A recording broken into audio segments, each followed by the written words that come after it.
모든 것을 복제하고 복제한 것을 변신할 수 있는 구체가 있습니다. 그것의 창조주는 그것을 이 땅에 풀어놓고 관찰했습니다. 처음에 그것은 돌을 복제하고 거기에 가만히 있었습니다. 점차적으로 돌의 이끼가 자랐고 그래서 이끼도 복제했습니다. 그 후 눈이 내리기 시작했습니다. 상처 입은 늑대가 돌 바로 옆에 쓰러졌습니다. 그것은 늑대를 복제하고 처음으로 의식을 갖게 되었습니다. 그것은 비틀거리며 돌아다니기 시작했고 상처도 복제하여 처음으로 고통의 불편함을 경험했습니다. 하지만 금세 회복하여 계속 걸어갔습니다. 아무 목적 없이 계속 걸었습니다. 얼마 후 그 늑대의 예전 주인에게 돌아왔습니다. 주인은 그것이 돌아온 것에 매우 기뻐했습니다. 집에 들어가자 모든 것이 새롭게 보였고 이 따뜻한 기분은 그로 하여금 영원히 여기에 머물고 싶게 만들었습니다. 그러자 주인이 먹이를 주었고 잠이 들었습니다. 이곳의 음식은 이제 매우 부족했기에 맛있는 것을 가릴 수 없었습니다. 밥을 먹고 나서 주인은 잠이 들었습니다. 아침에 그는 따뜻하게 지내기 위해 주변 집에서 나무를 해왔습니다. 그와 함께 살던 사람들은 모두 5년 전에 더 낫고 완벽한 곳을 찾아 떠났습니다. 그만 나마개와 함께 이렇게 외롭게 지냈습니다. 그는 떠나고 싶었지만 개가 그의 다리를 물어 붙잡았기에 남아 있을 수밖에 없었습니다. 어른들은 그에게 남아서 노인들을 돌보라고 했지만 모두 떠났습니다. 집 앞 풍경 소리가 울려 그는 모두 돌아왔다고 생각했지만 집에 돌아오니 변함없이 쓸쓸한 풍경이었습니다. 풍경 소리가 울린 것은 물고기가 미끼를 물었기 때문이었는데 아주 큰 물고기였습니다. 밤에 소녀는 물고기를 잡았고 뗄나무를 아끼고 싶어서 익히지 않고 날 것으로 먹었습니다. 그는 여기 살았던 모든 사람들의 얼굴을 아직도 기억했고 정말로 이곳을 떠나고 싶어 했다. 다음 날 그는 단호하게 짐을 꾸려 더 나은 곳을 찾아 떠났다. 어느 정도 여행을 한 후 둘 다 앞을 가리키는 화살이 새겨진 돌을 발견했다. 이것은 모두가 남긴 메시지일 것이다. 둘은 계속 여정을 이어가 밤이 되어 캠프를 치고 쉬었다. 아침에 그들은 계속해서 또 다른 안내석을 발견했다. 많은 날들이 지났고 매일이 전날과 똑같았다. 아무것도 변하지 않았다. 그러다 어느 날 소년이 길가에 나무 한 그루를 발견했다. 그는 그것을 뗄나무로 사용하고 돌을 보았을 때 주요 길로 돌아왔다. 갑자기 아이가 차가운 호수에 빠졌다. 다리가 다쳐서 다시 캠프를 치고 상처를 치료하고 몸을 녹여야 했다. 아직 식량이 남아있었기에 아이는 돌아가지 않기로 했다.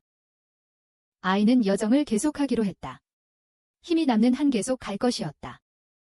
이틀 동안 계속 걸었더니 상처가 더 악화된 것 같았지만 아이는 포기하지 않았다.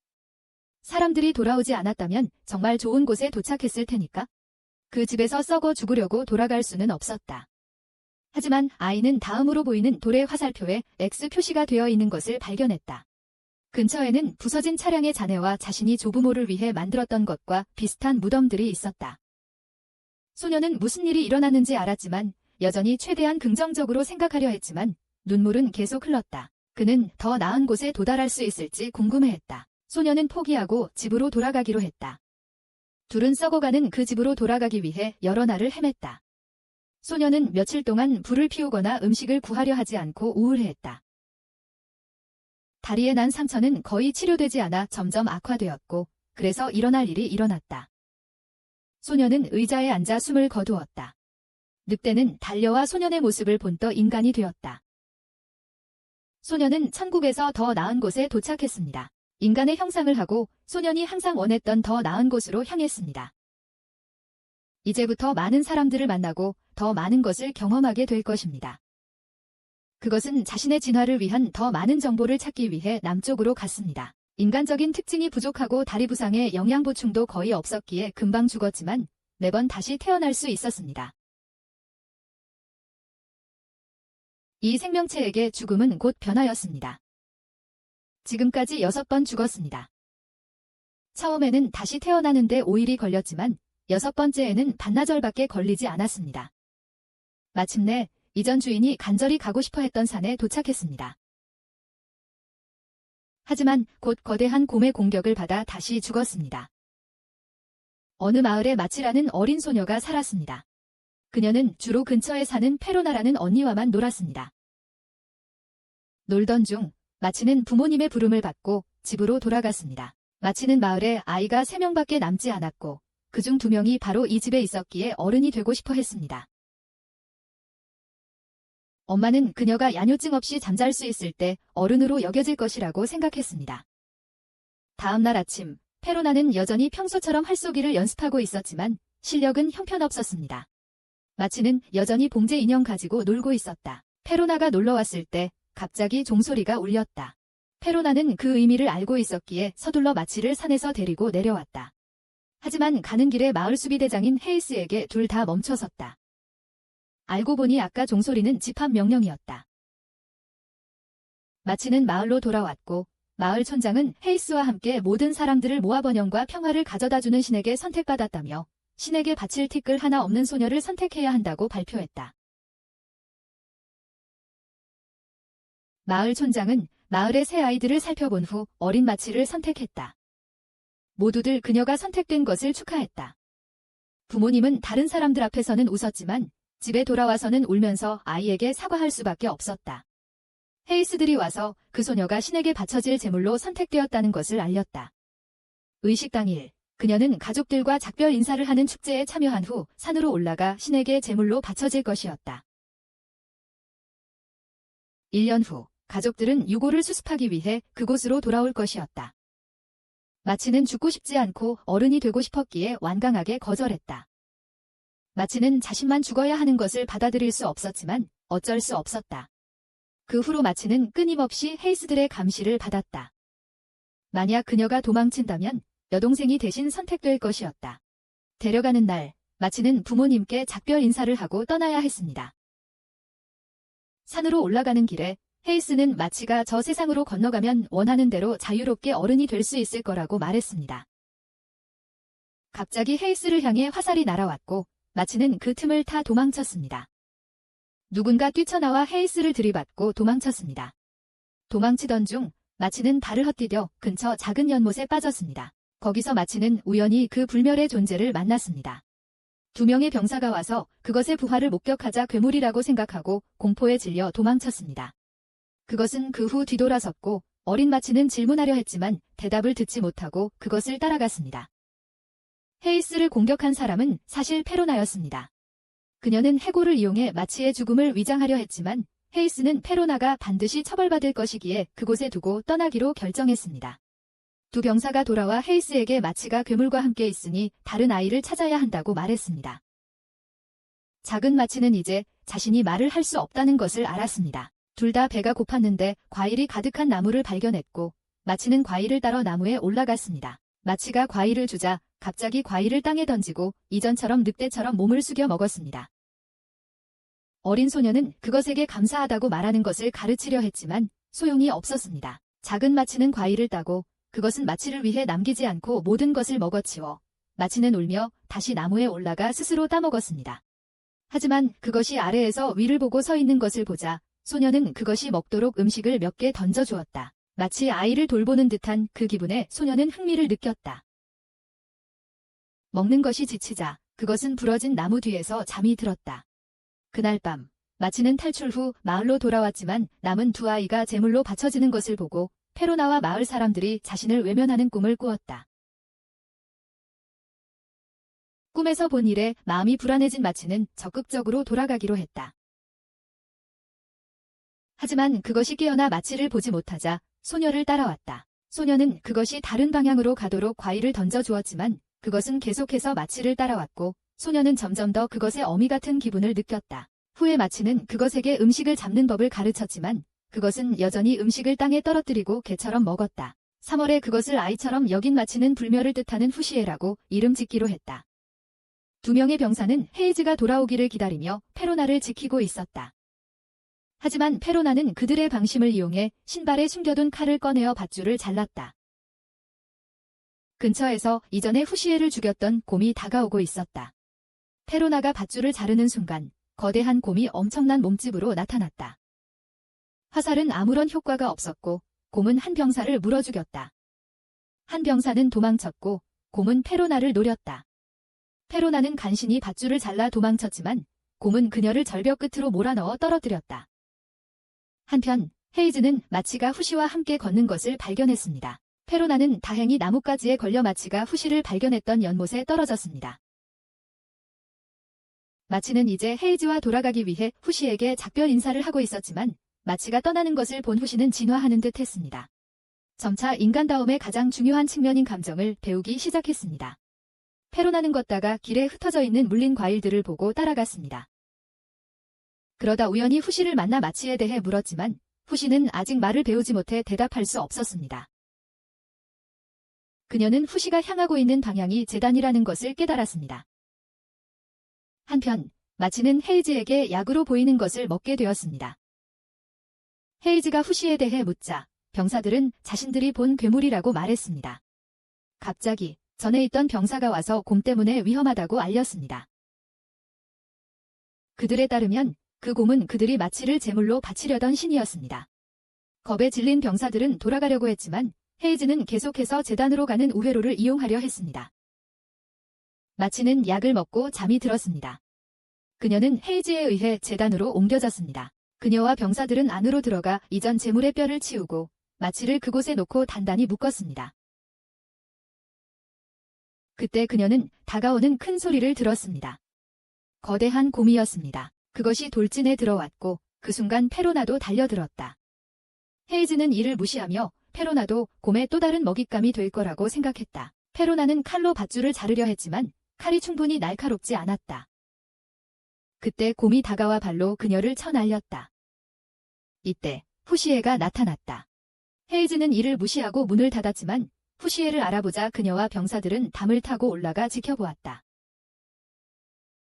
그들은 후시에의 머리가 곰에게 물리는 것을 보았지만 후시에는 다리를 이용해 곰의 턱을 벌리고 도망쳤다. 그리고는 다시 늑대로 변신하여 곰을 공격하며 물어뜯기 시작했다. 곰이 어떻게 공격해도 후시는 항상 재생할 수 있었습니다. 그러자 곰의 목을 물어 고통을 주고 후시를 던져 버리게 만들었습니다. 하지만 후시는 계속해서 돌아와 곰의 공격을 피하고 올라가 코를 물었습니다. 후시는 세게 물었고 곰은 후시를 찢어발기면서 더 고통스러워했습니다. 하지만 불멸의 존재인 후시는 다치지 않았고 코를 물어뜯었습니다. 곰은 헛수고로 발버둥치다 죽었습니다. 그날 저녁 마치는 무슨 일이 있었는지 모른 채 깨어났습니다. 헤이즈가 갑자기 다가와 창으로 마치의 밧줄을 끊어주며 그녀와 페로나에게 선택지를 주었습니다. 여기서 죽거나 그녀를 따라 그녀의 나라로 돌아가고 마을을 떠나는 것을 받아들이거나 둘 중 하나였습니다. 페로나는 그녀를 따라가기로 했고 그래서 사람들에게 곰과 후시를 함께 나르게 했습니다.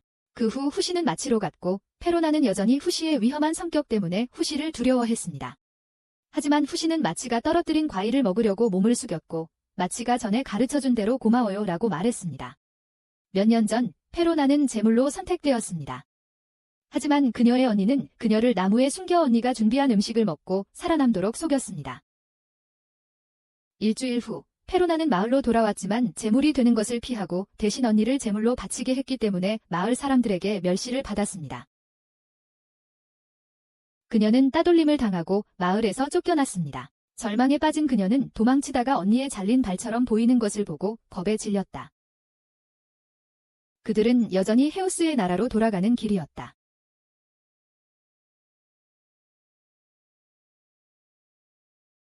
마치는 여전히 부시에게 먹이를 주고 말하는 법을 가르치느라 바빴다. 페로나는 전에 마치를 선택했던 노파를 알아봤지만 그녀가 범죄자임을 보여주었다. 사실 이 땅에는 두 개의 부족이 있었는데 마치의 마을은 니넨 부족에 속했고 헤우스의 마을은 자넘 부족에 속했다.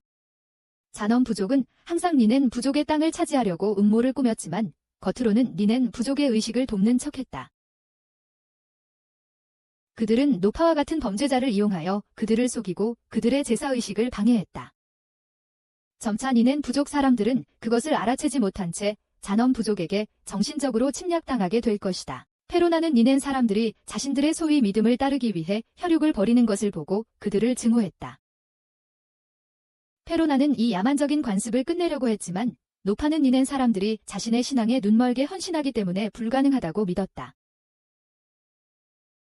그때 후시가 수레의 소변을 누르자 휴스는 목욕을 위해 멈춰야 했다.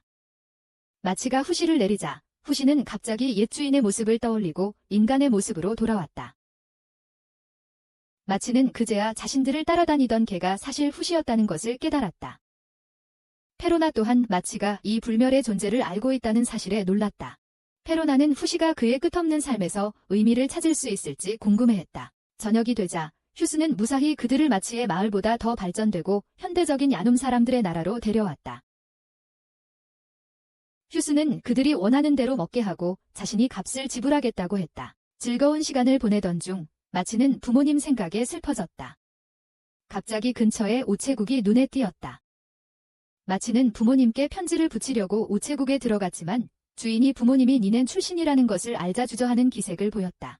휴스는 니넨 사람들은 글을 읽지 못하므로 마치가 편지를 써도 부모님이 읽을 수 없을 것이라고 설명했다.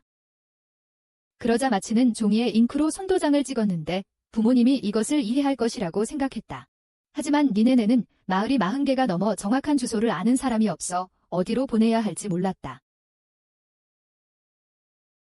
페로나는 편지를 가지고 있다가 주소를 알게 되면 보내기로 했다. 그들은 후에 저녁 식사를 했는데 휴즈는 그들에게 젓가락 사용법을 가르쳐야 했습니다. 후시가 사탕꼬치를 먹는 동안 꼬치에 입안을 찔려 피를 흘렸지만 곧바로 바른 먹는 방법을 배웠습니다. 갑자기 마치와 페로나는 명백하게 의식을 잃었습니다.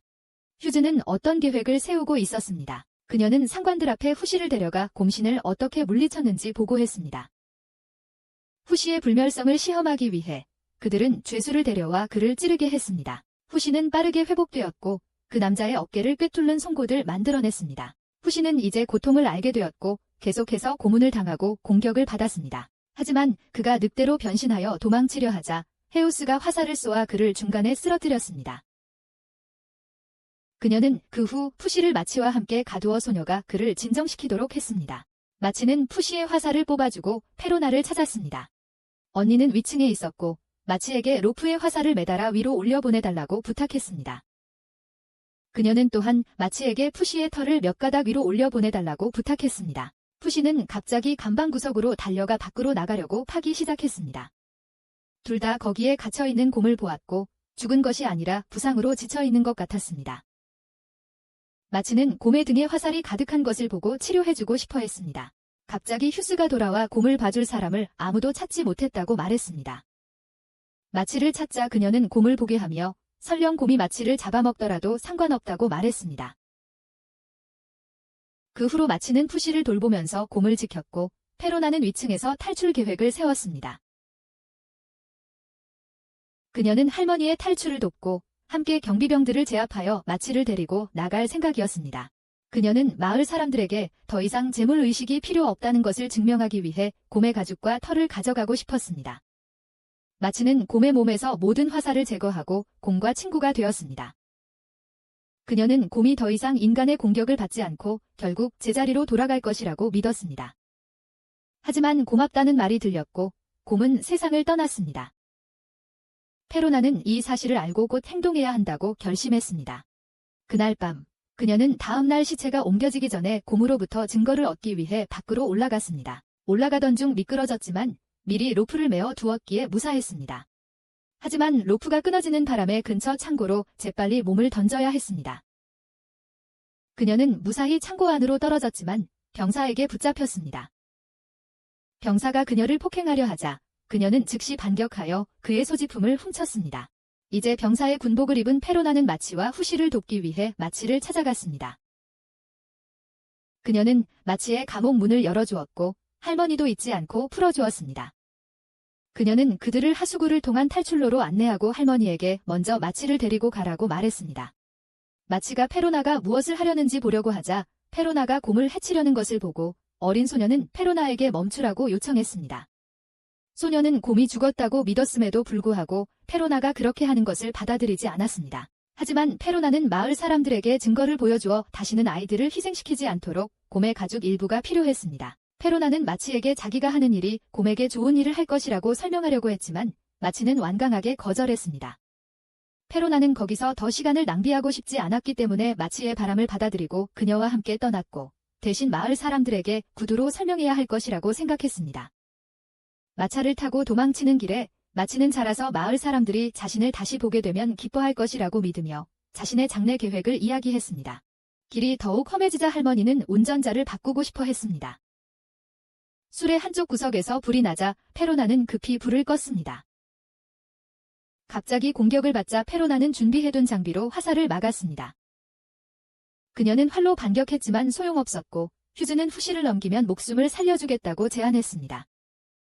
물론 마치는 거절했고 병사들이 수레 위로 뛰어올랐습니다. 페로나는 싸워서 한 명을 수레에서 떨어뜨렸고 마치는 페로나를 향한 화살을 막으려고 수레에서 뛰어내렸습니다. 그 순간 후시의 감정이 폭발했고 그는 곰으로 변신하여 휴즈를 공격했습니다. 그리고 후시는 마을을 난장판으로 만들었습니다. 마치가 심하게 다친 것을 깨달은 페로나는 출혈을 막으려고 상처를 붕대했지만 어린아이에게는 너무 심한 부상이었습니다. 마치는 마지막 말을 속삭이고 숨을 거뒀다. 페로나는 마을에 온 이후로 늘 혼자였기에 마치는 그녀와 교류하는 유일한 아이이자 사람이었기에 절망했다. 작은 소녀는 자신과 페로나를 인형들의 부모로 여겼지만 이제 마치는 페로나에게 인형들의 어머니 역할을 남기고 떠나야 했다. 할머니는 계속해서 수레를 몰 수밖에 없었지만 페로나는 마치를 껴안고 수레에서 뛰어내렸다. 그녀는 인간으로 돌아온 후시에게로 갔다. 페로나는 무기를 들고 헤우스에게 다가가 그녀를 처리하려 했다. 마치는 부모님과 함께 집으로 돌아가 자라는 자신의 모습을 보는 환영을 보기 시작했지만 어디에도 후시는 보이지 않았다. 그때 그녀는 후시가 초토화시킨 마을과 헤우스를 향해 창을 겨누고 있는 페로나를 보았다. 페로나는 페로나를 불렀지만 생과 사의 경계가 페로나의 목소리를 막았다. 마치 없이는 살 수 없다고 느낀 페로나는 마치를 따라 죽으려 했다. 마치는 페로나에게 그만하라고 애원하며 후시의 도움을 요청했다. 어떻게든 후시는 페로나의 행동을 멈추게 했고 곰으로 변신하여 페로나를 데려갔다. 후시는 페로나를 마을로 데려왔다.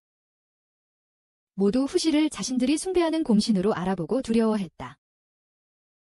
갑자기 페로나가 나타나자 마치의 부모는 페로나가 반년 동안 어디에 있었는지 궁금해했다. 페로나는 그들에게 마치의 편지와 딸의 유고를 건넸다. 마치의 아버지는 딸을 지키지 못했다는 자책감에 시달렸다.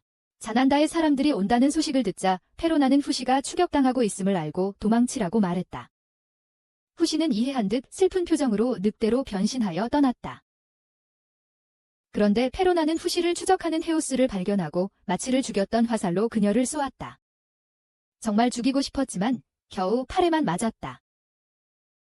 두 번째 죽음을 눈앞에서 목격한 후 후시는 크게 변했다.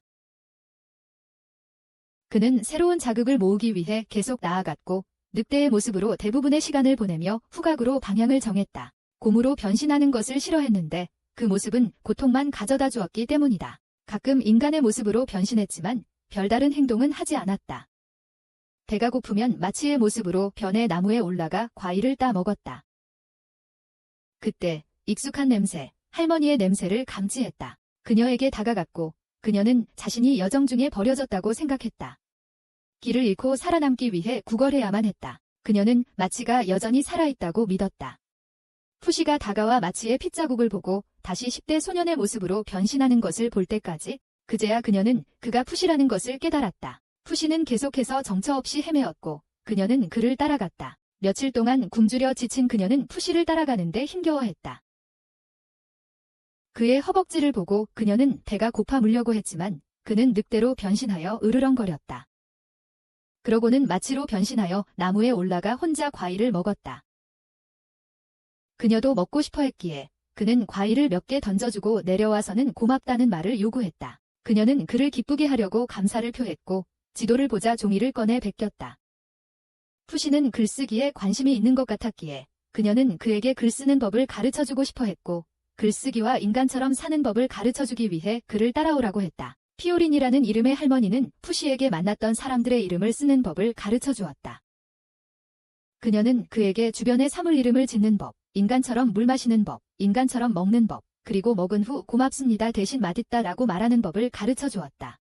두 사람은 해안 어촌마을에 도착할 때까지 함께 여행하며 배우고 또 배웠다. 후시는 이제 질문하는 법을 알게 되었고 배웠던 단어들을 기억했습니다.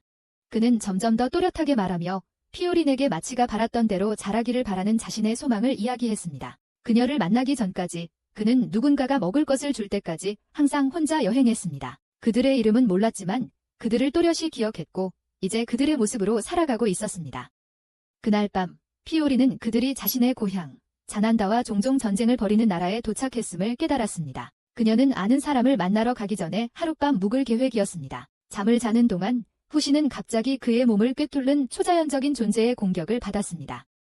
그는 다시 늑대로 변신했고 그 존재가 10대 소년의 모습으로 변하는 것을 보았습니다. 갑자기 시간이 멈추고 영적인 존재가 후시에게 이 형태는 자신의 것이며 그 생물에게 빼앗겼다고 알려주었다. 간단히 말해 이것은 후시의 적이었고 그는 그 형태를 되찾기 위해 싸워야 했다. 후시가 공격하자 그 존재는 이 생물이 핵을 가지고 있으며 후시의 변신 형태를 훔치기 위해 존재한다고 설명했다. 그러자 늑대 형태가 꿰뚫리고 빼앗겨 후시는 곰 형태로 바뀌어 싸워야 했다. 곰은 덩치가 컸지만 늑대를 잡아 으스러뜨리려 했고 후시의 손을 찌르며 곰 형태까지 빼앗으려 했다. 후시는 최대한 빨리 행동하여 그 생물의 핵을 드러냈지만 이미 형태를 빼앗긴 후였고 후시는 마치의 형태를 사용하여 도망쳐야 했다. 그는 나무에 올라가 그 생물의 핵 위치로 뛰어내려 뽑으려 했다. 그 생물은 나뭇가지를 이용해 후시를 밀어냈지만 이것이 오히려 핵을 뽑는 데 도움이 되어 기능을 멈추고 말라붙었다. 모든 서류는 후시에게 돌아왔습니다. 그 정체가 무엇인지 궁금해하던 중 그 존재는 세상을 바꾸고 싶어하는 후시의 창조주임을 밝혔습니다. 하지만 방금 싸운 것과 같은 존재들이 후시를 막기 위해 보내졌습니다. 그들은 다시 만나겠지만 지금은 후시가 편히 즐기는 것이 최선이었습니다. 피오리는 무슨 일이 일어났는지 몰랐고 후시는 그녀에게 말하지 않았습니다. 다음 날 아침 후시와 피오리는 그녀의 연인의 집에 도착하여 투명한 도마뱀 가면을 쓴 이상한 소년을 만났습니다. 시간을 거슬러 올라가면 신과 구구라는 두 형제가 있었는데 그들은 항상 큰 저택에서 살 만큼 많은 돈을 갖는 것을 꿈꿨습니다. 평소 아침에 구구는 주인에게서 받은 채소를 팔러 시장에 갔습니다. 거기서 소녀는 이름도 모르는 또래의 한 소녀에게 항상 마음이 끌렸습니다. 시장이 문을 닫자 구구는 자신의 숙소로 돌아와 신이 형이 친구라고 주장하는 3명의 낯선 사람들과 이야기하는 것을 발견했습니다. 어린 소녀는 형의 말을 믿을 수밖에 없었습니다. 소녀는 나중에 저금통을 확인하고 돈이 없어진 것을 발견하고 형이 가져갔다고 의심했습니다. 하지만 구구는 유일한 친척인 형을 의심할 수 없어서 저금통을 근처 나무 둥치에 숨기고 길에서 만난 길 잃은 개와 함께 혼자 빵을 먹으러 갔습니다. 다음 날 구구는 어제 먹이를 준 같은 개를 만났고 동시에 누군가가 개를 부르는 소리를 들었습니다. 소리를 따라가 보니 그가 짝사랑하던 소녀를 만났습니다. 소녀는 개를 주인에게 돌려주었고 소녀는 그에게 팔면 금반지가 될 만한 것을 보상으로 주었습니다. 평생 쓸 수 있는 돈이라고. 과장이 심하네. 구구는 반지와 함께 기쁘게 돌아왔지만 돈 상자가 텅 비어 편지만 남아있고 신이 자취를 감췄다는 것을 깨달았습니다.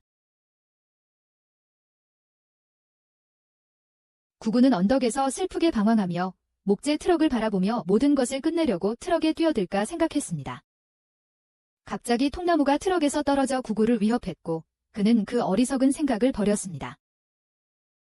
운전사가 내려와 사과하며 도움을 청하는 동안 통나무를 지켜달라고 부탁했습니다.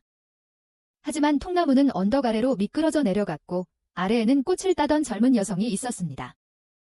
구구는 그녀를 구하기 위해 뛰어들어 밀쳤고 자신은 통나무와 함께 언덕 아래로 굴러떨어졌습니다. 더욱 비극적으로 큰 통나무가 소년의 얼굴을 덮쳤습니다. 구구는 통나무 아래서 아무도 신경 쓰지 않는 사이 위에서 아버지가 도움을 요청하는 소리를 듣고 좋아하는 소녀의 이름이 린임을 알게 되었습니다.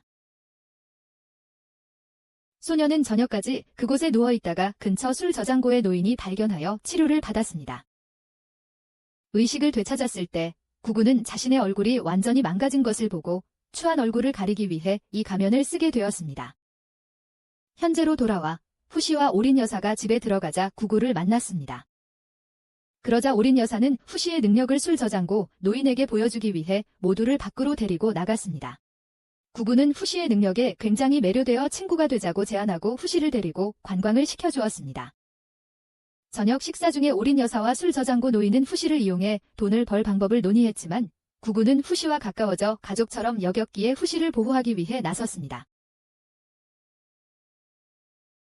다음 날 오후 구구가 구해준 소녀 린이 찾아왔지만 그녀는 물건을 사러 온 것이었습니다. 그녀는 관심을 보였고 그의 이름을 알고 싶어 했지만 구구는 자신의 짝사랑이 자신을 눈여겨보고 있다고 생각했지만 사실 그녀는 후시에게 관심이 있었다. 그날 밤 구구는 울며 누워 있었고 그의 슬픔 속에서 노인이 나타나 서서히 삶에 익숙해지라고 조언하며 성공하려면 쓰고 달콤한 경험 모두를 받아들여야 한다고 말했다. 그 말만으로 소년에게는 갑자기 새로운 희망의 빛이 비추었고 그는 즉시 열심히 훈련하러 달려나갔다. 노부부와 후시는 모두 구구의 순수함에 미소 지을 수밖에 없었다. 다음 날 아침 일찍 리는 술집에 와서 노인에게 일을 할 수 있는지 물었다. 그녀가 예쁘고 무료로 일할 의향이 있음을 보고 노인은 즉시 승낙했다. 모두 그녀가 거기서 일하기로 한 이유가 어떤 잘생긴 불멸의 청년 때문이라는 것을 분명히 알고 있었다.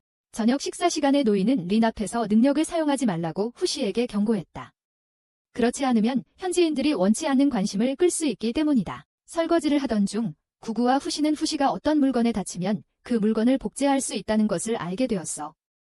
물론 모양이 있는 물건만 불처럼 형태가 없는 것은 아니야. 하지만 구구가 후시의 손을 베어 후시는 아파서 울었어. 구구는 후시에게 싫은 일을 당하면 다른 사람들에게 말해야 한다고 말했어. 다음 날 아침 리는 후시를 찾아 술집에 왔고 편의상 구구에게 자신의 손에 난 상처를 어떻게 치료해야 하는지 물었어.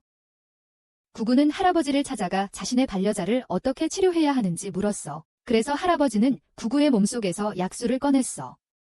구구의 목숨을 구하기 위한 수술 중에 구구의 내장에 술을 심어놓았다는 것을 밝히면서 그 소녀는 할아버지의 기이한 취미에 화가 나고 끔찍해했어. 결국 네 발로 그곳에서 도망쳤어. 그는 떠났지만 집에 있는 아무도 그를 찾으려 하지 않았어. 구구와 가까웠던 후시조차도 구구를 찾고 싶어 하지 않았다. 아마도 구구에게 상처받은 기분이 아직 남아있었을 것이다. 하지만 이제 구구가 없으니 집안일을 할 사람이 없어서 후시는 구구의 집안일을 떠맡기로 했다. 그러나 인간이 먹기에 적합하지 않은 후시의 요리 스타일 때문에 모두 불안해했다. 한편 구구는 마을 사람들이 자신을 괴물이라고 부르는 소문을 무시하고 열심히 새 직장을 찾았다. 구구는 이전 고용주에게 돌아갔고 고용주는 그를 다시 고용해주기로 하고 심지어 숙소까지 제공했다. 하지만 고용주의 아들은 구구의 괴물 같은 얼굴을 혐오했기에 구구는 그들과 함께 사는 것을 정중히 거절했다.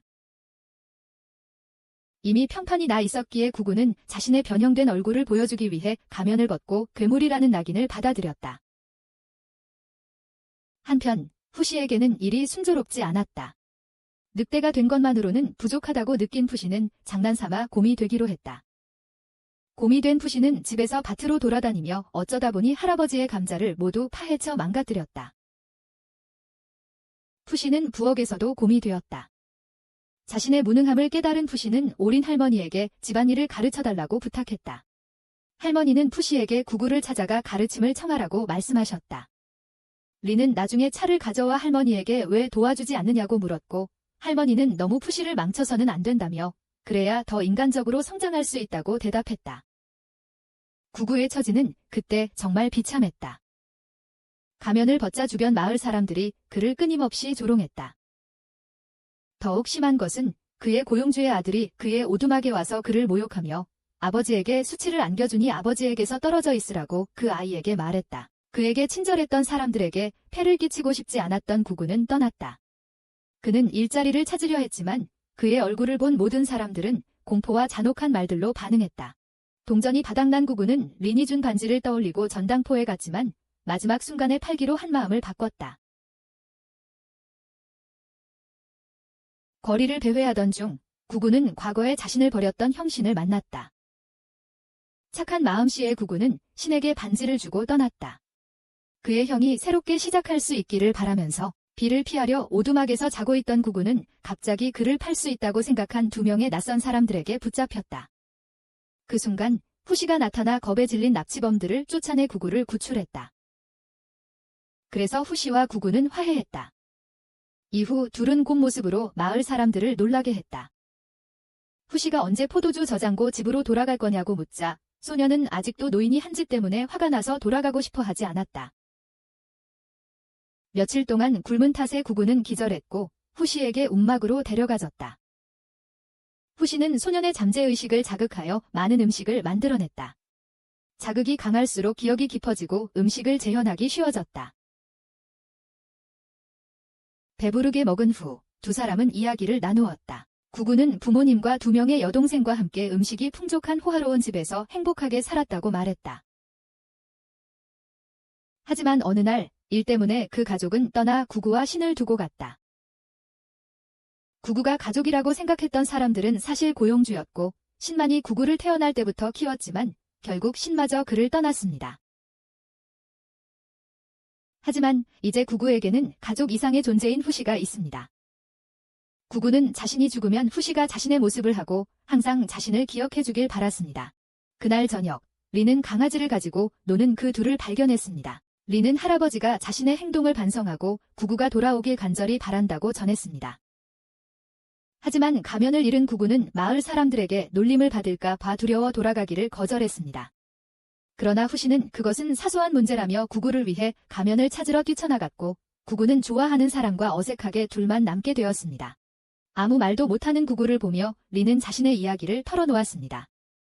사실 그녀는 가족을 싫어했습니다. 부모님의 엄격한 감시 아래 자유 없이 살았기에 자주 가출을 했습니다.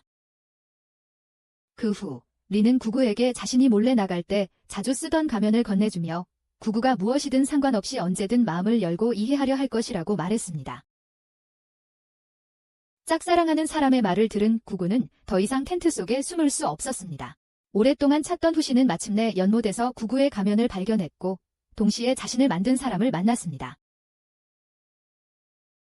그는 후시에게 평화가 영원히 지속될 것이라고 생각하지 말라고 경고했습니다. 적들은 항상 그를 공격할 기회를 노리고 있으니까요. 한편 구구는 린의 가족이 고용한 병사로부터 린을 구출하고 둘은 후시와 재회했습니다. 구구는 자신의 가면으로 바꿔 쓰고 다른 가면을 린에게 주었습니다. 다른 사람들이 린을 알아보는 것을 원치 않았기 때문입니다. 한참을 걸은 후 그들은 린의 가까운 시녀에게 발각되었습니다. 어린 시절부터 린을 돌봐왔던 하녀가 가면을 쓴 린을 알아보지 못하다니 어떻게 된 일일까요? 구구는 린을 데려가는 것을 허락하지 않으려 했고 그녀의 손을 잡고 숲속으로 달려갔습니다. 후시는 하녀의 주의를 끌기 위해 마치로 변신하여 둘 다 도망칠 수 있었습니다. 창조주가 경고했던 대로 전투 후 후시는 아무런 교훈도 얻지 못한 것 같았습니다. 이번에는 수수께끼의 적이 돌아와 후시를 붙잡았습니다. 린의 하녀의 비명을 듣고 두 아이는 확인하러 돌아갔고 적이 후시의 마치 형태를 훔쳐갔다는 것을 알았습니다. 적과 마주했을 때 구구가 공격을 받았지만 후시가 뛰어들어 공격을 막았습니다. 괴물은 밧줄로 둘을 묶었고 후시는 곰으로 변신하여 풀려났습니다.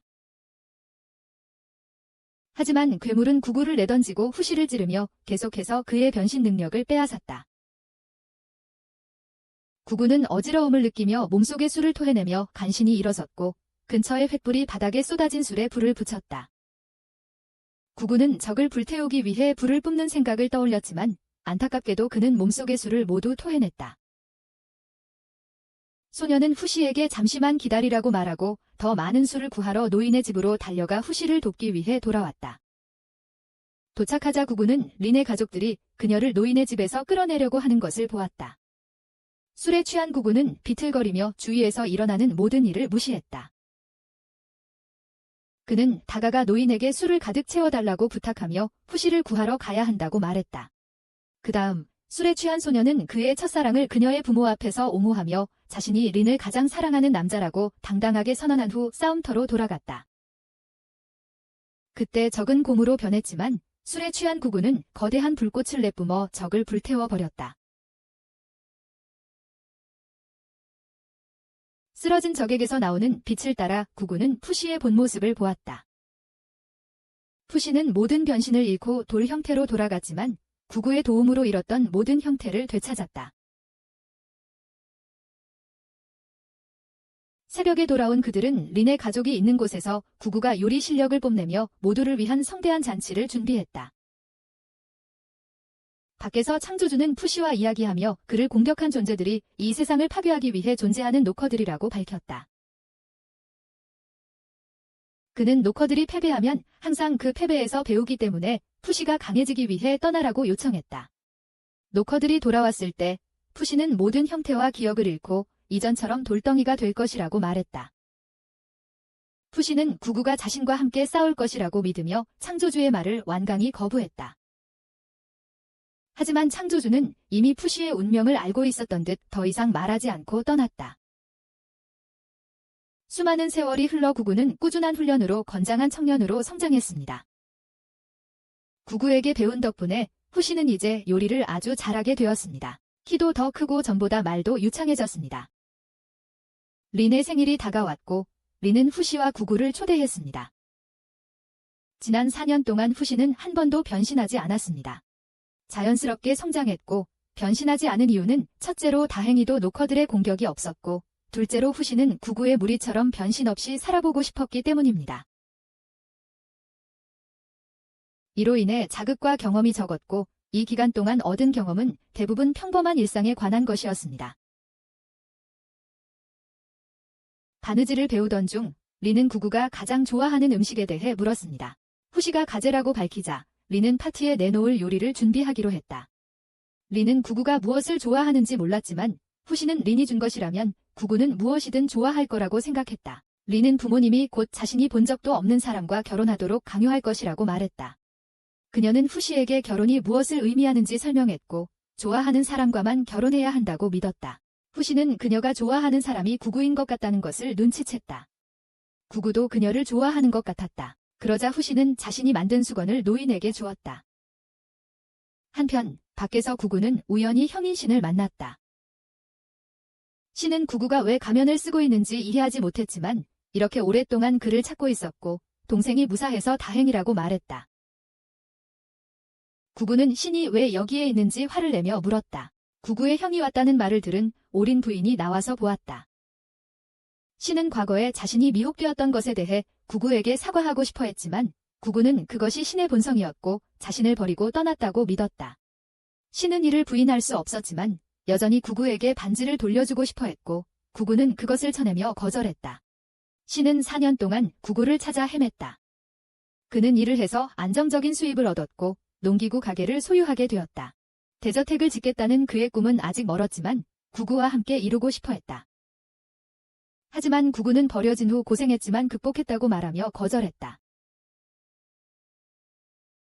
그의 주변 사람들, 그의 가장 소중한 보물이자 괴짜 천재 노인이자 후원자인 그들. 현명하고 매력적인 오린 여사, 다정한 린, 그리고 형제처럼 아끼는 푸시. 그는 신에게 다시는 그를 이 가족으로부터 떼어놓으려 하지 말라고 말했다. 신은 형의 뜻을 받아들여 구구의 일을 계속하게 했다.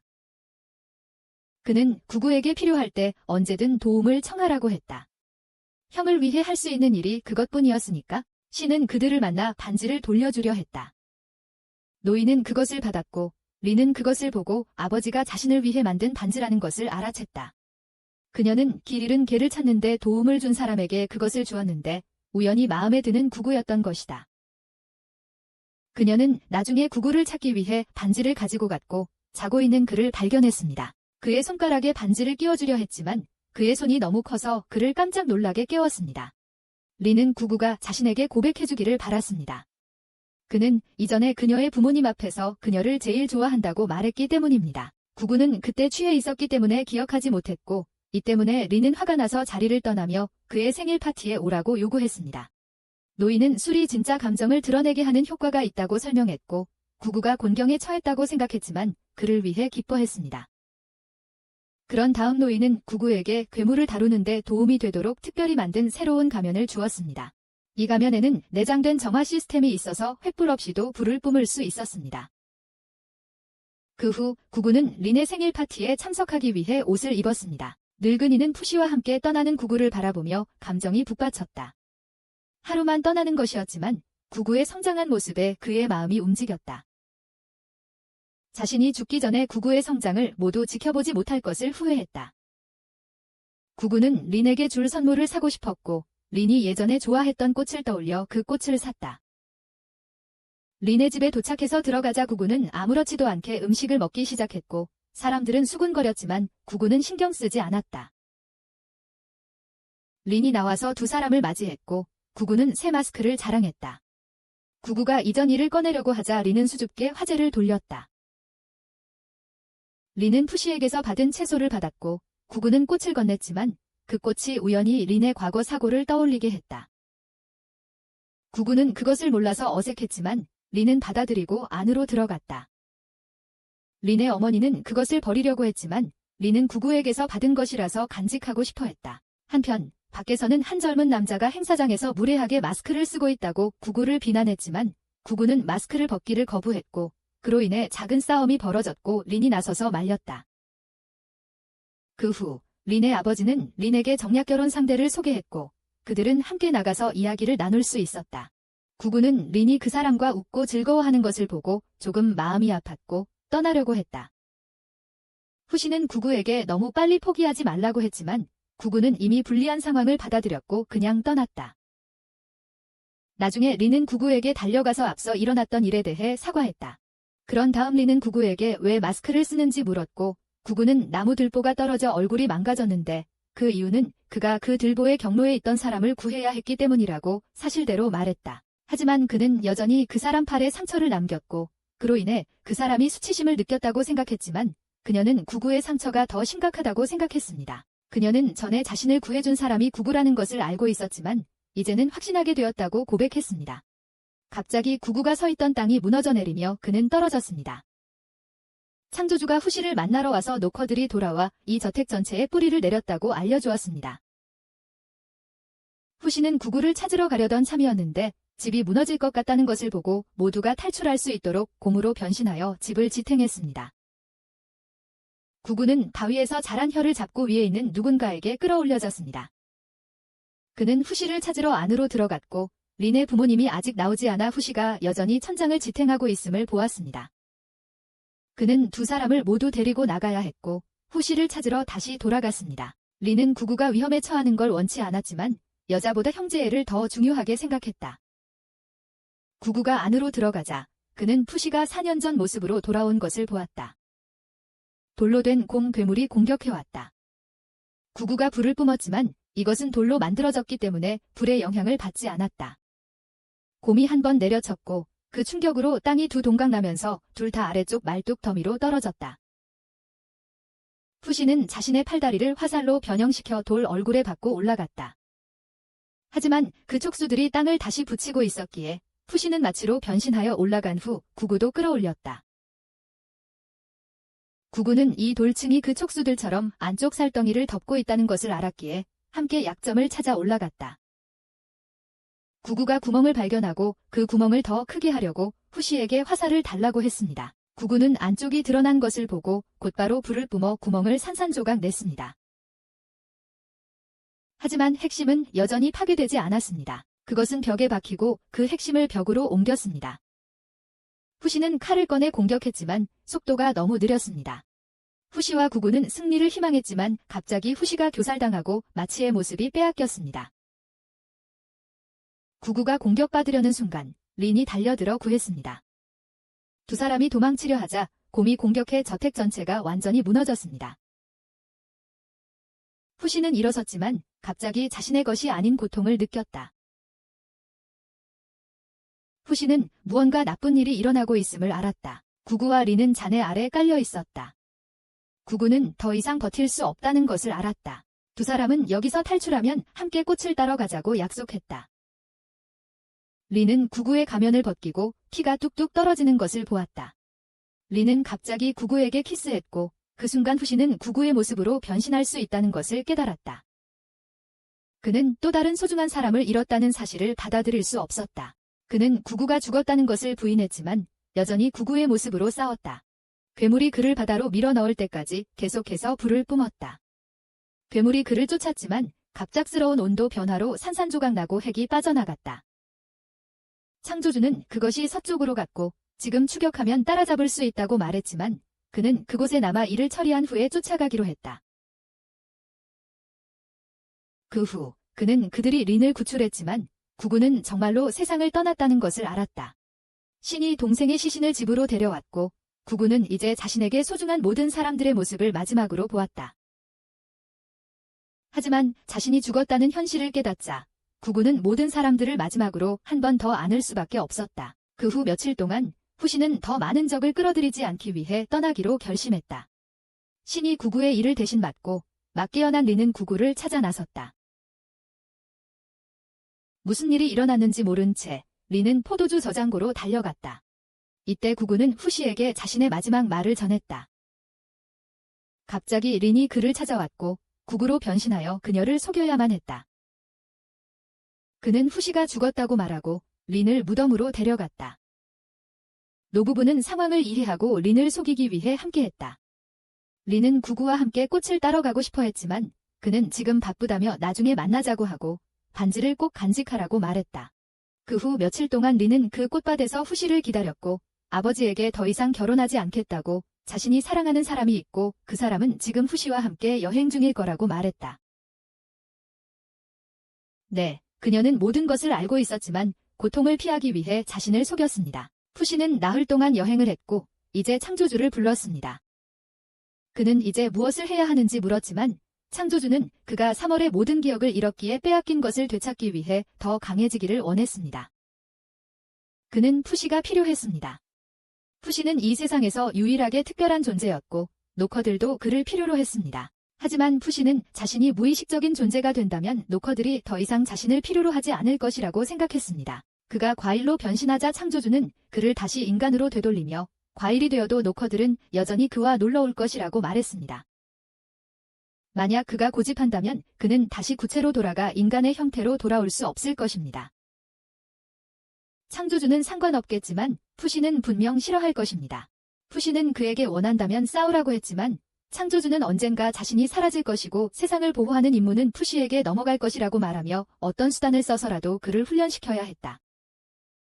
푸시가 그에게 반항하려 하자 창조주는 그를 다시 늑대로 되돌리고 더 이상 고통받고 싶지 않다면 강해져야 한다고 말했다. 후에 푸시는 익숙한 냄새를 맡고 오린을 찾아 달려갔다. 신과 린이 포도주 저장고를 돕고 있었기에 그녀는 그를 따라가기로 결심했다. 린은 그에게 무슨 일이 일어났는지 깨달았고 그래서 오린을 그렇게 쉽게 보냈다. 오린은 자신이 더 오래 살 수 없다는 것을 알고 있었고 남은 힘으로 그를 지지하고 싶어 했다.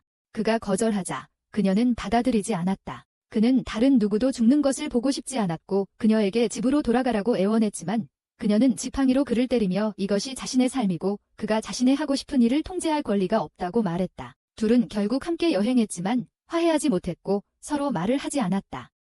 그녀는 계속 그에게 음식을 권했지만 그는 계속 거절했다. 그들은 나중에 마을에 도착했고 오리는 먹으러 들어갔지만 푸시는 노커들이 그들을 찾을까 걱정되어 오래 머무르고 싶지 않았다. 그는 나중에 창조주에게 노커들의 위치에 대해 물었고 그들이 아직 지하에 있고 나타나지 않았다는 것을 알게 되었다.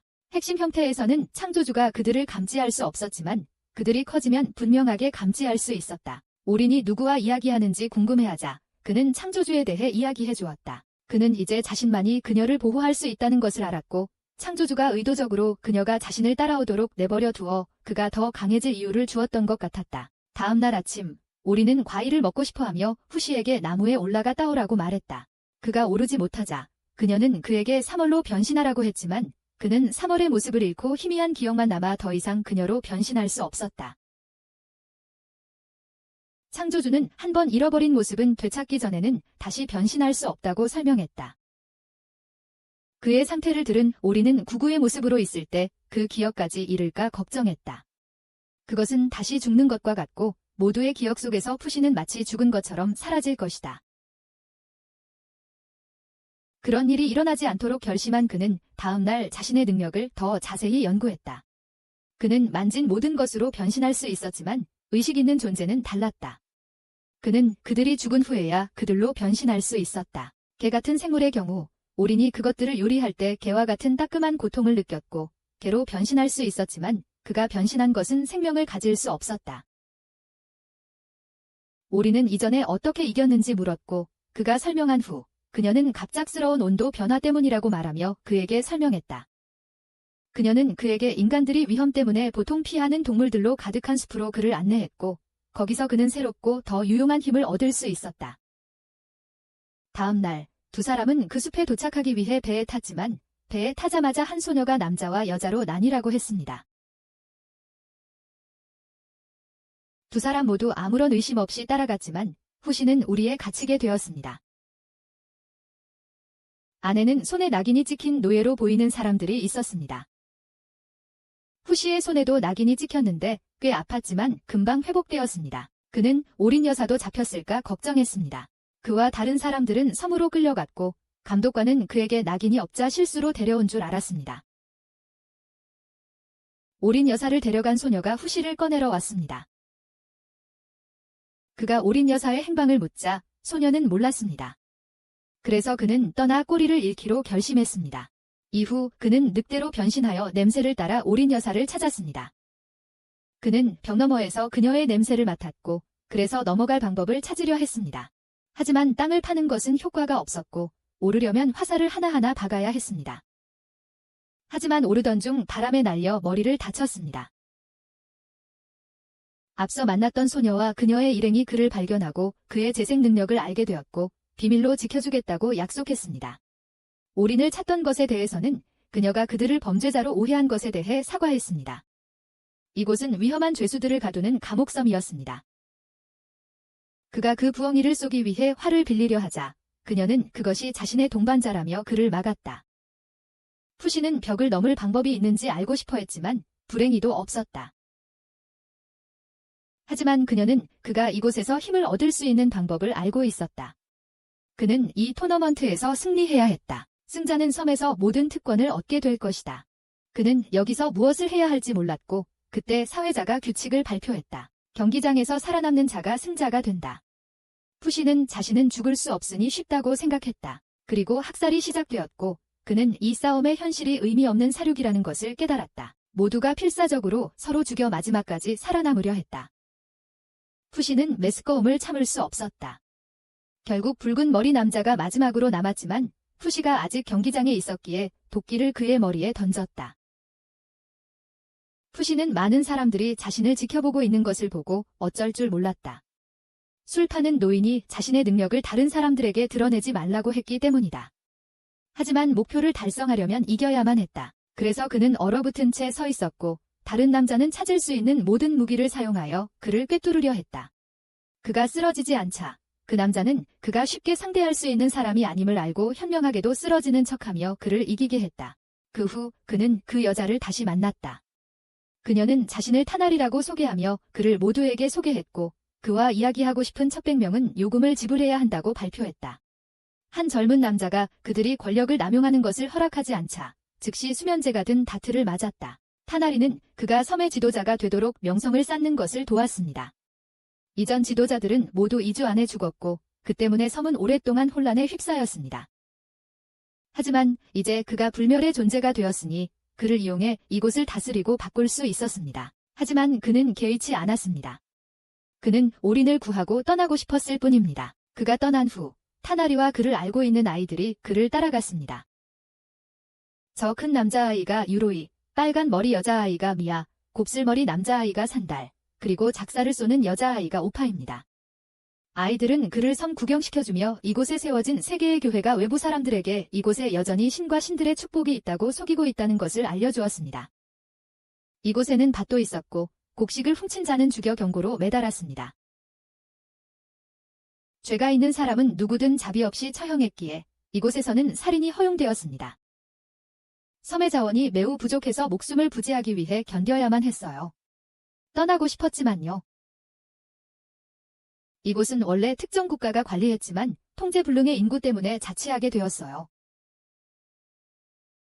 후씨는 그들의 손에 있는 표식을 보고 삼각형은 범죄자의 가족을, 범죄자는 그 안에 원이 추가로 있다는 것을 알게 되었어요.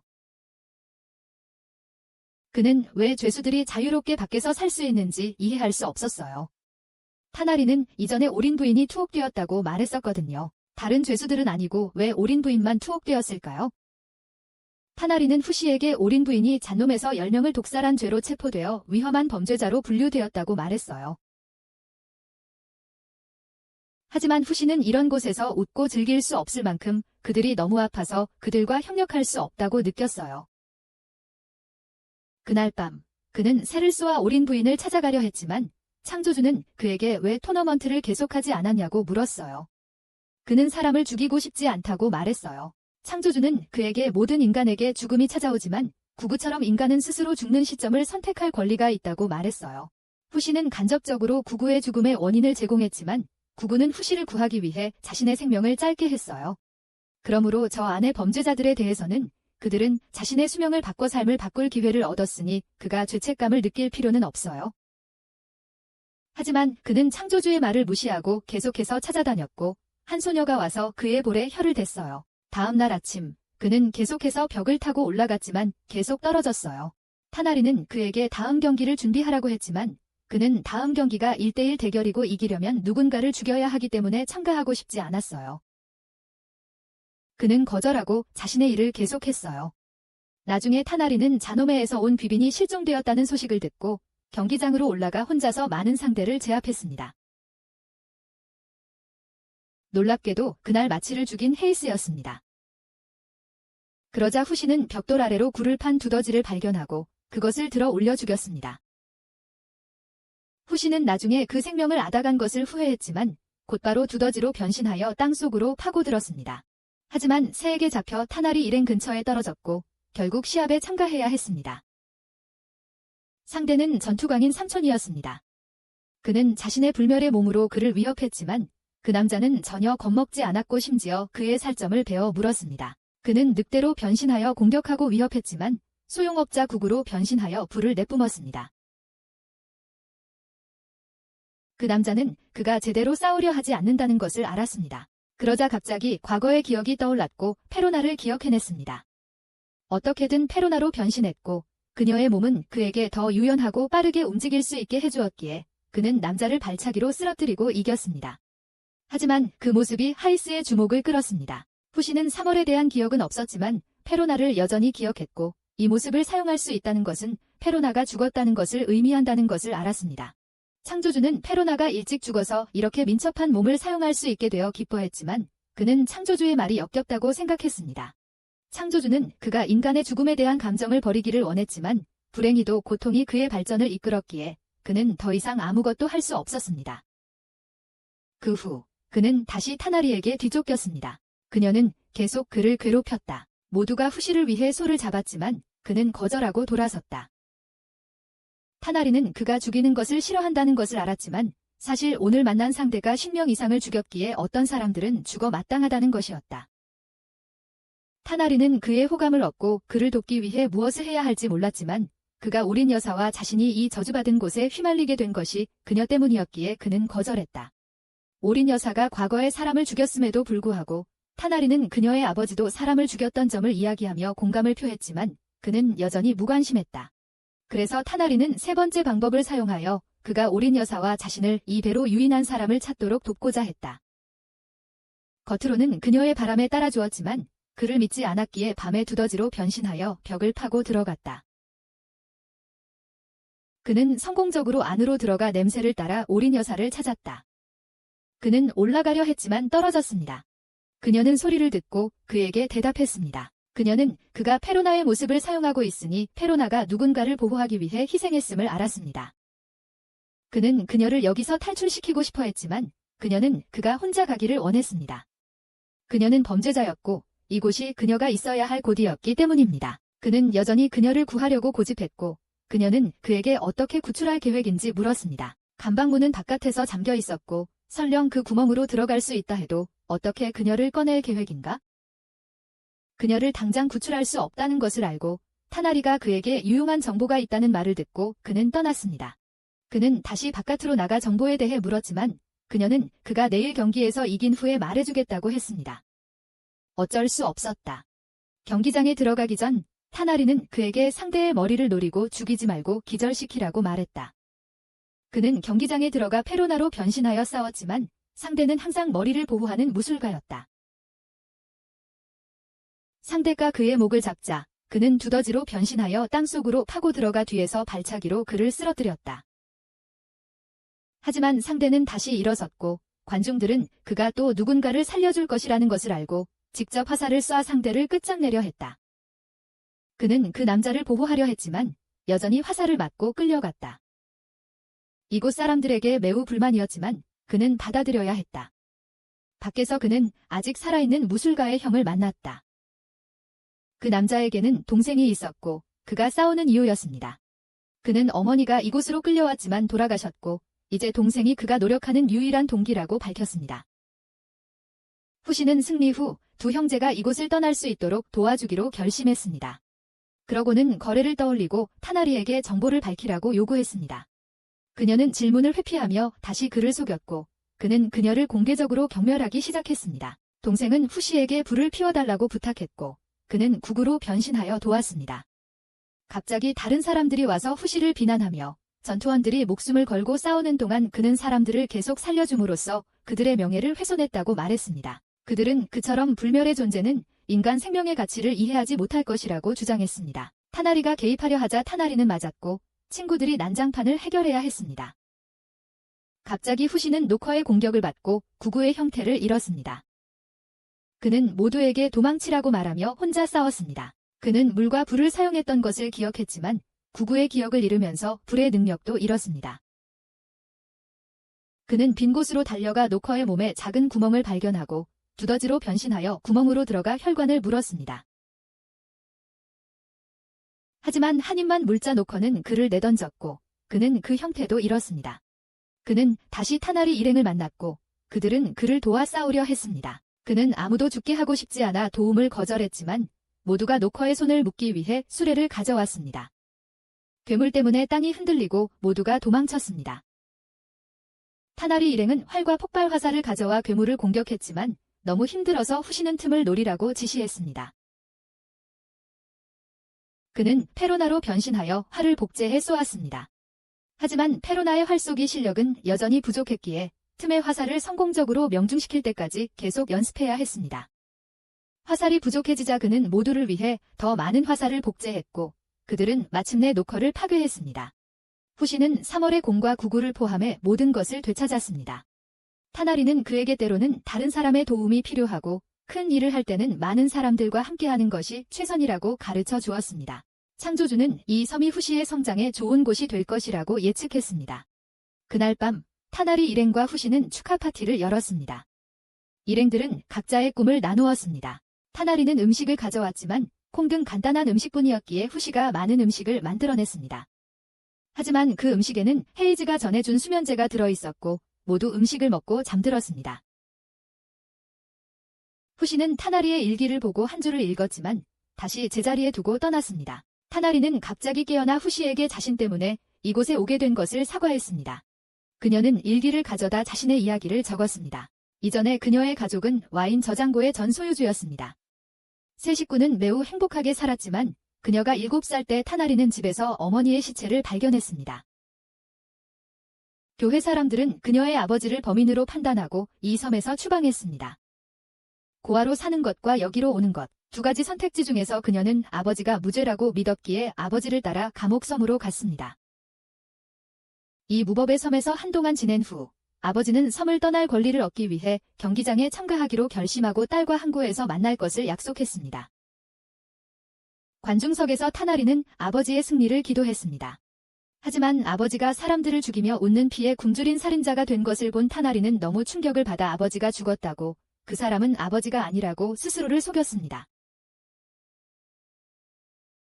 마침내 그녀는 아버지와 만날 약속 장소에 갔고 아버지가 남긴 일기와 생일 축하 메시지를 발견했습니다. 그녀는 아버지에 대한 몇 안 되는 좋은 기억 중 하나로 그 선물을 간직했습니다.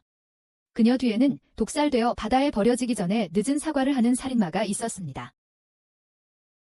다행히 타나리는 비슷한 처지의 친구들을 만나 12살 때까지 함께 살았습니다. 그녀는 섬 밖으로 나갈 수 있도록 물건을 수입하는 일을 맡았지만 여전히 엄격한 감시 아래 있어 탈출은 불가능했습니다. 13살의 타나리는 섬 밖 사람들은 그들을 환영하지도 동정하지도 않는다는 것을 깨달았습니다. 14살, 그녀가 후시를 만난 해였습니다. 섬에 방문객으로 온 수수께끼의 인물 후시는 타나리를 설득하여 섬의 운명을 바꿀 수 있다고 믿게 만들었습니다. 그래서 그녀는 그를 속여 그 섬으로 데려와야 했습니다. 그 사람은 실제로 옳았습니다. 그의 불멸의 능력으로 후시는 타나리가 바라던 것을 점차 이루어 나가고 있었습니다. 다음 날 아침, 후시는 마치로 변신하여 올라가 감옥에 갇힌 오린 할머니를 성공적으로 만났습니다. 그는 내일이 마지막 경기이며 자신이 이기면 그녀를 데리고 나가겠다고 말했습니다. 마지막 경기에서 후시는 상대가 타나리의 조종자이기도 했던 헤이스라는 사실에 놀랐습니다. 그녀와 싸우는 동안 헤이스는 자신이 후시에게 준 선물이 마치의 마을 전체를 그리고 마지막으로 페로나를 직접 죽인 것이라고 밝혔습니다. 이러한 끔찍한 사실을 들은 후시는 평생 처음으로 그녀를 죽이겠다고 선언했습니다. 하지만 그는 아직 헤이스의 상대가 되지 못했습니다. 그는 기술 없이 싸웠고 진정제를 맞고 쓰러졌습니다. 승리한 헤이스는 경기장 관중들에게 5년 전에 후시를 발견하여 그를 인도하고 인간이 되는 법을 가르쳤다고 거짓말을 했습니다.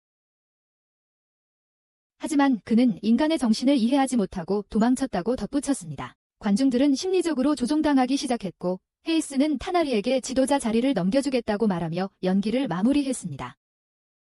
사람들은 따르지 않고 타나리와 그녀의 동료들을 죽이려 했고 그들은 함께 도망쳐야 했습니다. 한편 후시는 헤이스에게 끌려 그녀의 거처로 갔습니다. 침대에서 헤이스는 의식을 잃은 후시와 친밀한 행동을 하려 했지만 타나리 일행이 방해하여 계획을 포기했습니다.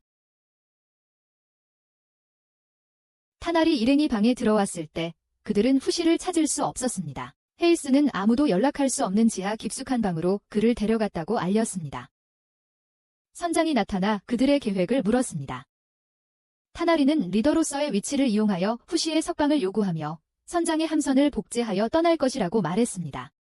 하지만 당연히 헤이스와 선장은 그것을 허락하지 않았습니다. 그러고는 앞발을 붙잡고 타나리 일행에게 손님에게 사과하고 떠날 것을 요구했다. 타나리 일행 아무도 굴복하지 않자 상황은 험악해졌지만 갑자기 후시가 헤이스 뒤에 나타나 칼을 그녀의 목에 댔다. 그는 전에 완전히 의식을 잃은 것이 아니었고 병사들이 데려간 사람은 그가 자신과 분리한 시체일 뿐이었다. 쥐로 변신하여 도망친 후 지금처럼 갑자기 나타났다. 그는 헤이스에게 타나리 일행을 모두 풀어줄 것을 요구했고 그녀가 원하는 어떤 조건이라도 받아들이겠다고 했다. 헤이스는 동의했다. 다음 날 타나리와 이제 섬의 지도자가 된 선장은 배에 더 이상 사람을 태울 수 없으므로 최대 700명의 죄수만 섬에서 이동시키겠다고 발표했다. 타나리는 7세 미만의 아이들과 자신의 팀원들, 그리고 올인 할머니를 선택했고 후시 대신 두 무술가 형제를 돕는 것도 잊지 않았다. 후시는 나중에 타나리 일행과 올인 할머니를 배웅하기 위해 항구에 왔습니다. 그녀는 항구에서 그를 기다리겠다고 말했습니다. 헤이스가 그들의 대화를 방해하기 위해 나타나 모두를 진정시켜 아무도 문제를 일으키지 못하게 했습니다. 그런 다음 그녀는 후시를 데려가 매우 깊은 우물에 빠뜨렸습니다. 타나리는 그 후 선장의 배에 감금된 것을 알고 깨어났습니다. 그녀는 나중에 족장을 만나 풀어달라고 부탁했습니다. 그녀는 그에게 후시를 구하러 돌아갈 배를 준비해달라고 요청했습니다.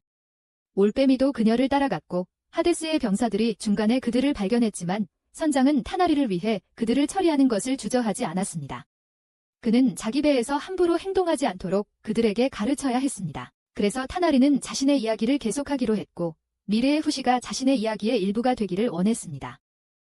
타나리는 후시의 감옥으로 가서 후시가 두더지로 변신하여 올라올 수 있도록 밧줄을 내렸습니다. 하지만 놀랍게도 후시는 이미 그녀 뒤에 서 있었는데 그 구덩이는 그에게 아무런 어려움도 주지 못했습니다. 그날 밤 폭풍이 몰아쳐 그들이 떠나지 못하게 했고 그래서 그들은 근처 동굴에서 밤을 보내야 했습니다. 다음 날 아침 하데스가 후시를 확인하러 왔을 때 그녀는 그가 탈출했다는 것을 알게 되었습니다. 갑자기 한 병사가 달려와 마을이 위험하다고 보고했습니다. 한편 후시와 타나리가 떠날 준비를 하는 동안 창조주가 나타나 그에게 노커들이 마을을 공격하고 있다고 알렸습니다. 그는 주민들을 돕기로 했지만 타나리는 이미 구할 만한 사람들은 모두 자신이 대피시켰으니 후시는 위험을 무릅쓸 필요가 없다고 반대했습니다. 하지만 후시는 여전히 마을을 버리면 노커들이 더 강해지고 미래의 문제는 더 커질 것이라는 창조주의 말 때문에 떠났습니다. 한편 노커들은 시체들을 지배하고 시체 구덩이에서 일어섰습니다.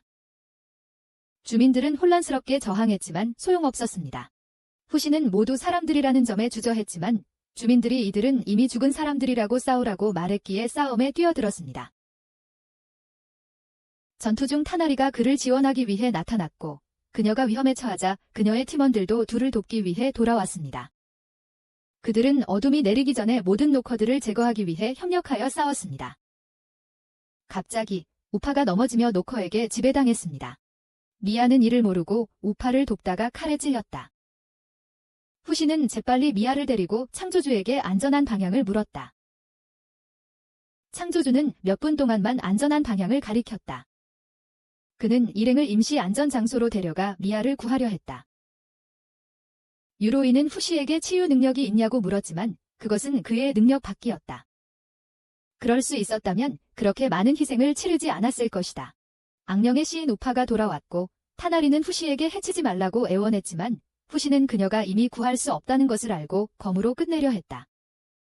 하지만 마지막 순간에 주저했고 페로나의 모습을 한 노커에게 붙잡혔다. 유로이는 자신의 다리에 붙은 노커를 발견하고 타나리를 먼저 가게 한 뒤 자신이 미아를 막겠다고 말했습니다. 샌달은 그녀를 끌어당겨 도망쳐야 했습니다. 노커가 유로이의 팔로 퍼지기 시작하자 그는 주저없이 검을 뽑아 자신의 팔을 잘라냈습니다. 그는 후시에게 두더지로 변신하라고 소리친 뒤 타나리의 올빼미가 잡아서 그 지역에서 날아가도록 그를 던졌습니다. 그 후 유로이는 노커에게 빙이 되었습니다. 유로이는 나중에 저승에서 두 친구와 재회했습니다. 하데스로 돌아온 그녀는 위에서 상황을 관찰하고 있었는데 갑자기 근처의 노커가 그녀의 팔에 침입했습니다. 그녀는 즉시 끔찍한 생물을 팔에서 뽑아낸 뒤 아래에서 도망치는 타나리와 샌달을 향해 목표를 바꿨습니다. 하지만 옷을 벗은 후시는 그 미친 여자가 어리석은 짓을 하기 전에 공격했습니다. 타나리와 산달이 위험에 처한 것을 본 그는 그녀를 무시하고 북으로 변신하여 불을 뿜어 남은 노커들을 모두 날려버렸습니다. 창조주가 나타나 섬에 남은 노커는 3명뿐이라고 밝혔습니다. 비극적으로도 그 3명은 타나리의 친구들이었습니다. 이 광경을 보고 너무나 감정적인 후시는 어떻게 해야 할지 몰랐습니다. 하지만 대답을 듣기도 전에 하데스가 뛰어들어 산달을 쓰러뜨리고 타나리를 큰 불구덩이 가장자리로 끌고 갔습니다. 그녀는 노커에게 빙이 된 친구들을 대신해서 자신이 더러운 일을 할 것이라고 선언했습니다. 하지만 그가 반대하면 타나리를 죽이겠다고 했습니다. 끔찍한 말을 들은 타나리는 후시를 보고 하데스를 불의 바다로 끌어들이기로 결심했다. 하지만 후시는 타나리를 구하고 하데스를 진정시켜 제압할 시간을 확보했다. 다시 통제된 가까운 친구들을 마주한 타나리는 자신의 감정과 싸우면서도 새 친구를 해방시키기로 결심하고 검을 들었다. 그러나 후시는 그녀가 그 고통스러운 짓을 하도록 내버려 두지 않았다. 그는 그녀의 검을 빼앗고 그 세 사람 쪽으로 천천히 걸어갔다. 섬 주민들과 함께 노커들을 처리하고 죽은 자들을 화장한 후 타나리와 산다른 섬에 남아 땅을 복구하고 이전보다 더욱 단결하고 인간적인 주민들을 돌보기로 결심했다. 후시는 의식을 잃은 하데스를 데리고 그 미친 여자가 다시 친구들을 해치는 것을 막기 위해 모험을 계속했다. 그는 두 친구에게 작별 인사를 하고 멀리 항해했다. 얼마 후 하데스는 배에서 깨어나 기다리고 있는 후시를 보았다. 그는 그녀에게 자신을 추격하는 궁극적인 목표가 무엇인지 물었다. 그녀는 자신의 유일한 소망이 그의 곁에 있는 것이라고 밝히며 마치와 페로나를 죽인 이유는 그들이 자신의 후시를 빼앗으려 했기 때문이라고 설명했습니다. 그녀는 또한 곰과 싸우는 그의 모습을 보고 후시를 사랑하게 되었다고 고백했습니다. 그가 이전에 사랑을 경험해 본 적이 없다는 것을 알고 있던 그녀는 그에게 이해를 위해 하룻밤을 함께 보내자고 말했지만 만약 그가 싫어하면 자신을 죽이고 자신의 모습을 이용해 싸우라고 했습니다. 하지만 그는 일어서서 따로 여행할 다른 배를 만들었습니다. 그는 직접적으로 그녀를 혐오한다고 그녀가 죽더라도 상관없으니 다시는 자신에게 접근하지 말라고 말했습니다. 그 후 후시는 떠났고 하데스는 노커가 자신의 배에 올라타 데려갈 때까지 계속 비명을 질렀습니다. 페오린을 만나러 가는 길에 후시는 창조주에게 길을 물었고 창조주는 타나리의 올빼미가 이미 그 일을 했다고 알려주었습니다. 후시는 섬에 처음 왔을 때 가능한 한 빨리 떠나고 싶어 했던 것을 기억했지만 이제는 그 섬과 그곳의 모든 사람들이 그리워졌습니다. 왜냐하면 이러한 경험이 없었다면 후시는 지금의 자신이 될 수 없었을 것이기 때문입니다. 본토에 도착하자 그는 페오린이 항구 근처 식당에서 자신을 기다리고 있음을 알았습니다. 노커 때문에 사랑하는 사람들이 죽었던 과거를 떠올리며 후시는 그녀를 끌어들이는 것을 두려워하며 떠나려 했지만 그녀에게 돈이 없을까 봐 걱정했습니다. 돌아와 보니 식당 주인이 그녀에게 요금을 받지 않았을 뿐만 아니라 숙소까지 제공했습니다. 다음 날 아침 후 씨는 아무 말도 하지 않고 떠난 것을 갑자기 떠올리고 그녀가 영원히 자신을 기다릴까 봐 걱정하여 돌아와 편지를 쓰려고 했습니다. 그는 계속해서 시도했지만 만족스러운 글을 쓸 수 없었습니다. 그는 잠시 할머니를 관찰하기로 했습니다. 며칠간의 관찰 끝에 후 씨는 그녀가 자신 없이도 잘 살 수 있다는 것을 깨달았습니다. 창조주가 나타나 페오린의 여생이 얼마 남지 않았으니 후 씨가 남아 그녀를 돌봐주기를 바란다고 말했습니다. 곰곰이 생각한 후 씨는 미아로 변신하여 작별 선물로 담요를 주려 했습니다. 하지만 미아는 그를 알아챘고 그를 붙잡았습니다. 페오린은 후 씨를 다시 만나 매우 기뻐했습니다. 그는 돌아서려 했지만 두 사람의 마음속에는 페오린을 향한 깊은 애정이 남아있었고 모든 일을 거친 후 그들은 함께 숲으로 모험을 떠나기로 결정했습니다. 몇 달 동안 그곳에서 페오린은 거의 90세에 가까웠지만 여전히 매우 활기찼고 매일 낚시를 하는 것이 일상이었습니다. 후 씨는 할머니와 오랜 시간을 보낸 후 페오린을 안전하게 지키는 데 필요한 더 많은 지식을 갖게 되었습니다. 그는 자신만의 규칙을 세웠습니다. 첫째, 노커가 근처에 있다면 할머니를 데리고 도망쳐야 합니다. 둘째, 자신의 특징을 완전히 이해하지 못한 생물의 형태로 변신하는 것을 자제해야 합니다. 흡혈귀 같은 존재로 변신한다면 노크하는 자들이 공격할 때 할머니를 보호할 수 없기 때문입니다. 마지막으로 할머니보다 늦게 잠자리에 들고 일찍 일어나야 합니다. 그는 또한 해야 할 일을 기억하기 위해 중요한 것들을 적어 두었습니다. 페오린은 젊어지고 싶다는 소망을 후 씨에게 이야기하며 예전에는 매우 아름다웠지만 대부분의 삶을 일하며 보냈다고 말했습니다. 하지만 인생의 마지막 몇 년 동안 자유롭게 살고 후 씨 같은 손주가 있어서 정말 행복하다고 느꼈습니다. 이 말을 들은 후 씨는 할머니를 더욱 소중히 여겼지만 하늘은 모든 것을 누구에게나 주지는 않습니다.